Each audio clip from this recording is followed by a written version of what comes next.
तुषार कोहळे आपले प्रतिनिधी आपल्या सोबत आहेत। तुषार, मुख्यमंत्री फडणवीस नागपुरात दाखल झालेत। थोड्याच वेळात या कार्यक्रमाला सुरुवात होईल।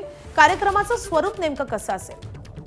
निश्चित आपण बघू शकतो की मुख्यमंत्री देवेंद्र फडणवीस हे रेशीमबाग मैदानावर असणाऱ्या या कार्यक्रमस्थळी पोहोचलेले आहेत। सध्या ते मागच्या 15 दिवसापासून ज्या वेगवेगळ्या स्पर्धा आयोजित केल्या त्यामध्ये चित्रकला स्पर्धा असेल किंवा वेगवेगळ्या स्टार्टअप संदर्भातल्या स्पर्धा होत्या, त्याचे जे मॉडेल्स जे ठेवण्यात आलेले आहेत त्याची पाहणी करताना आपल्याला पाहायला मिळत आहे। चित्रकला स्पर्धेमध्ये जे विजयी स्पर्धक होते त्यांनी ते पोस्टर इथे लावलेले आहेत ते देखील आपल्याला इथे पाहायला मिळत आहे। आणि थोड्या वेळात मुख्यमंत्री देवेंद्र फडणवीस जेडीसोबत संवाद साधणार आहे। त्याआधी महाराष्ट्रातले जे युथ आयकॉन आहे त्या 18 युथ आयकॉनचा जे सत्कार केला जाणार आहे, त्यामध्ये खेळाडू असेल, नवीन स्टार्टअप तयार करणारे तरुण असेल किंवा बिझनेसमॅन असेल, एंटरप्रेन्योर असेल, वेगवेगळ्या क्षेत्रातले हे जे तरुण आहे यांचा इथे सत्कार केला जात आहे। आणि सत्कार केल्यानंतर मग मुख्यमंत्री देवेंद्र फडणवीस हे जेडीसी इथे संवाद साधणार आहे। काल राहुल गांधी यांचा पुणे इथे कार्यक्रम झाल्यानंतर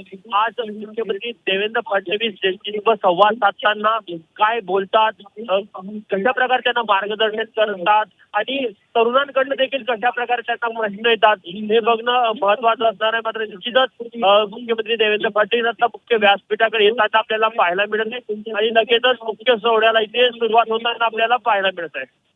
मुख्यमंत्री आदरणीय श्री देवेंद्रजी फडणवीस